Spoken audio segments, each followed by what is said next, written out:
there, welcome to Solo and Smart, the YouTube channel for adults at risk of growing older alone. My name is Carol Marrock at carolmarrock.com. And today I wanted to continue the conversation on connection and community right where we live. And some of you may actually be in a neighborhood in the suburbs, and you may feel very isolated and alone. I know that's how I felt when I lived in the suburbs.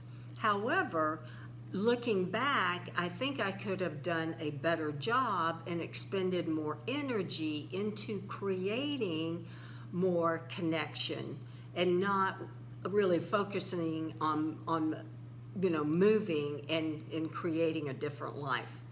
But so you don't have to spend a lot of money or move to a costly co-housing development. And as a matter of fact, you don't have to move at all. You really don't. Unless you want to, of course. But do a few of these things to create a more social and welcoming sense of connection right where you live right now. For example, if you have a picnic table, move it into your front yard and start having dinner in the front yard. Who knows, this could create a potluck dinner once a month with your nearby neighbors. What my parents did is they had several lawn chairs sitting out in their front yard, and every evening Mom and Dad would sit out on a pleasant evening and just sit there and visit. Well, it really attracted other neighbors to come to their front yard because Mom and Dad placed about 4 chairs out there. Even though they sat in only 2, neighbors would drop by and feel welcomed and sit down and visit with them while us kids were out riding bikes on the streets. So that's a really wonderful thing to do.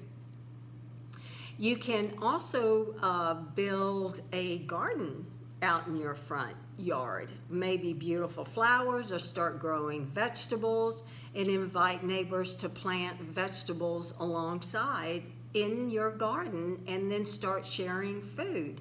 And this is a great way to build friendships and relationships. And I want to give a shout out to Yes Magazine, who has come up with a few of these suggestions and tips. And also to Ron Chapin, who is an architect for pocket neighborhoods. Another thing that's suggested that's being done now in a neighborhood in Davis, California. A few neighbors had taken down their fences around their homes and created a really social type environment for the neighbors. They've created a safe space for the kids to play, along with building a fire pit and sharing dinners together. So that's a great way that you can really strike up more conversation with your neighbors and build a more supportive type environment.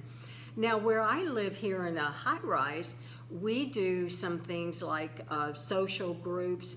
We play cards. We play a different variety of games in our club room. And we keep a list of, our phone numbers and to check in on each other. And so those are some really wonderful things we do. We also have a library downstairs that we share books.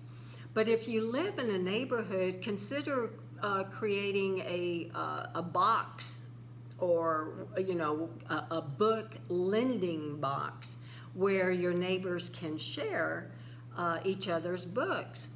Or another good thing to do is to maybe share recipes and put recipes in the book box, or you call it a recipe box or what have you.